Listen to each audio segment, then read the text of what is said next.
مرتبہ والا کو سخت سمجھنے کی وجوہ اور اس کی حقیقت۔ علماء بھی سخت کہتے ہیں، بعض علماء ارشاد فرمایا لوگ مجھے بہت سخت کہتے ہیں، اس کی وجوہ یہ ہیں۔ نمبر 1، بحمد اللہ تعالیٰ میں کبھی بھی کسی کی مروت میں کوئی ناجائز کام ہرگز نہیں کرتا، خواہ وہ کام بظاہر کتنا ہی معمولی نظر آتا ہو۔ جہاں کوئی ناجائز کام ہو رہا ہے وہاں نہیں جاتا۔ میں کسی کی خاطر جہنم میں جانے کو تیار نہیں، چاہے بہن ہو بھائی ہو۔ نمبر 2، دوسروں کو گناہوں سے روکنے کی نرمی اور بہتر طریقے سے کوشش کرتا ہوں، اور جو آدمی گناہوں سے روکے گا اسے تو سخت سمجھا ہی جائے گا۔ نمبر 3، وقت کی قدر و قیمت کے پیش نظر نظم و ضبط کا اہتمام رکھتا ہوں، کسی کی مروت میں وقت جیسی قیمتی دولت کو میں ضائع نہیں کر سکتا۔ نمبر 4، بتایا نہیں تھا آپ حضرات کو کہ جو صوبہ سندھ کا جو وہ تھا کیا نام مکھیہ منتری، اسے بھی وقت نہیں ملا تھا کہ وقت نہیں ہے ملاقات کا، اور یہاں آ جائے کون، پارشد 2 گھنٹے آ جائیے تشریف رکھیے دسترخوان بچھا کے، پارشد صاحب آج ہمارے یہاں 3 گھنٹے ان کی خدمت میں ضائع۔ نمبر 4، خدمات دینیہ چھوڑ کر کسی کی دعوت قبول نہیں کرتا۔ اس میں بڑا تکبر ہے، دعوت ہی نہیں قبول کرتا کسی کی، تو میں کسی کی دعوت میں نہیں جاتا جلدی سے۔ حضرت کو دعوت کا کھانا ہضم ہی نہیں ہوا کرتا، حضرت نے اللہ تعالیٰ کے مزاج ایسا بنا دیا تھا۔ حضرت شیخ الاسلام مفتی تقی عثمانی فرماتے ہیں کہ ان کا اللہ تعالیٰ نے نظام ہی کچھ ایسا بنایا تھا، اگر وہ اس نظام پہ عمل نہ کرتے تو ان سے دین کا کام نہ ہوتا، یکسو رہنے کا۔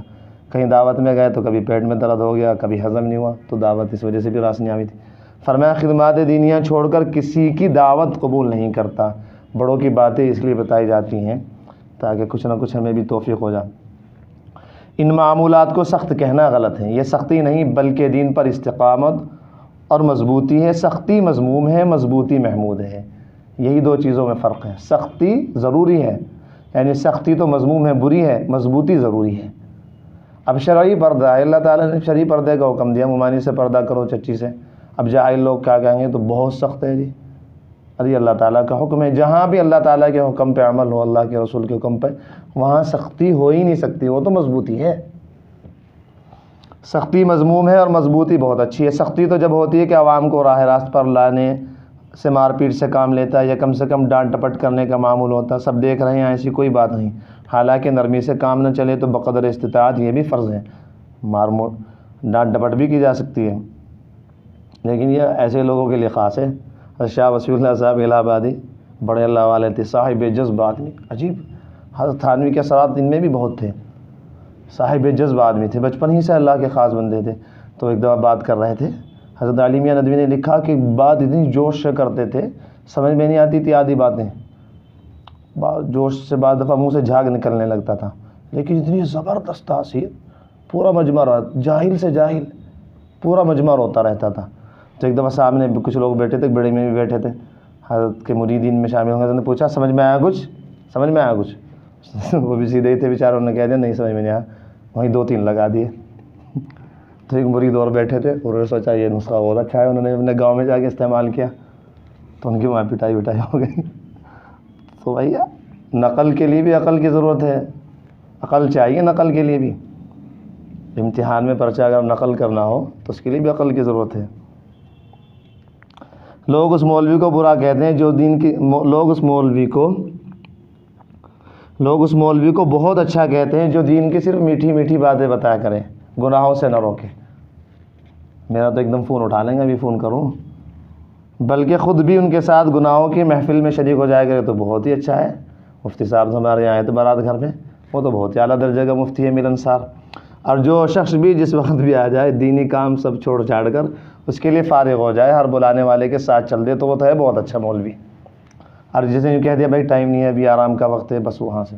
یہ دراصل حب مال حب جاہ کا کرشمہ ہے کہ ہر آنے والے کی ہر معاملے میں رعایت کرے گا تو لوگوں سے مال بھی ملے گا اور عزت بھی۔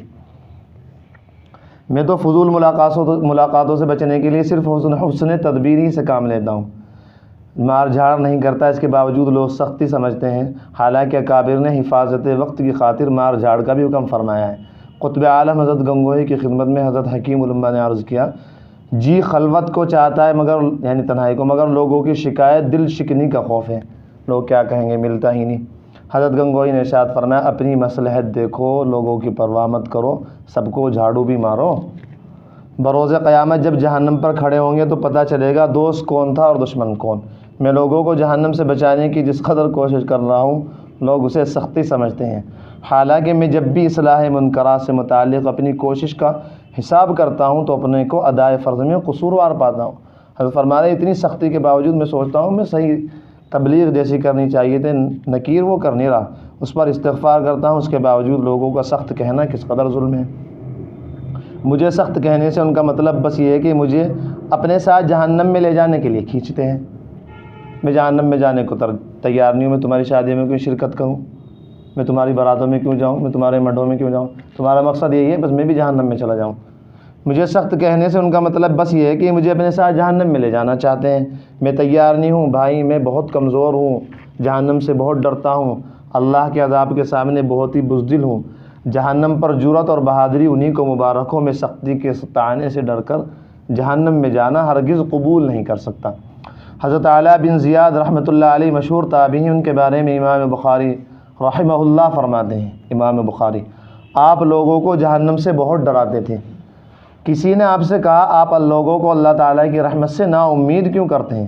آپ نے فرمایا تمہارا ذہن یہی بن گیا ہے، تم گناہ بھی کرتے رہو اور تمہیں جنت کی بشارتیں بھی ملتی رہیں، یہ نہیں ہو سکتا۔ جس کے قلب میں اللہ تعالیٰ کی محبت اور فکر آخرت ہوتی ہے وہ لوگوں کو گناہوں سے روکنے پر مجبور ہوتا ہے، مجبور۔ جس کے قلب میں اللہ تعالیٰ کی محبت اور فکر آخرت ہو وہ لوگوں کو گناہوں سے روکنے پر مجبور ہوتا ہے، جس کی 3 وجہ ہیں۔ نمبر 1، وہ اپنے محبوب کی نافرمانی برداشت نہیں کر سکتا۔ وہ الگ بات ہے ہم لوگ ابھی تک کتنی نافرمانیاں کر رہے ہیں، اللہ تعالیٰ ہمیں اس مقام تک پہنچائے۔ وہ اپنے محبوب کی نافرمانی برداشت نہیں کر سکتا۔ دنیا میں کوئی شخص بھی یہ برداشت نہیں کرتا کہ کوئی اس کے محبوب کی نافرمانی اور مخالفت کرے، تو محبوب حقیقی کا عاشق کیسے برداشت کر سکتا ہے؟ تاکہ ہم نے تو سنا، تجربہ بھی ہے، ایک صاحب ہے وہ کسی ہیرو کے، اب تو مر گئے، بہت پرانا ہیرو، کوئی بہت بڑے فین ہے اس کے، اور کوئی اس کے سامنے کچھ ان کے سامنے کچھ کہتے وہ مر گیا ہے، کچھ ہو گیا، بہت غصے ہوتے ہیں، لڑنے مرنے کو تیار۔ دنیاوی یعنی جس سے محبت ہوتی ہے، دنیاوی حالات میں یہ دیکھا گیا ہے اپنی آنکھوں سے، اور جب اللہ سے محبت ہوگی تو کیسے برداشت کر لیں گے؟ غیبت ہوتے ہوئے کیسے دل نہیں کوڑنا کہ فلاں جگہ شادی ہو رہی غیر شرعی طریقے سے، کس طرح تھوڑی سی بات ان تک پہنچا دوں، کس طرح رکوا دوں۔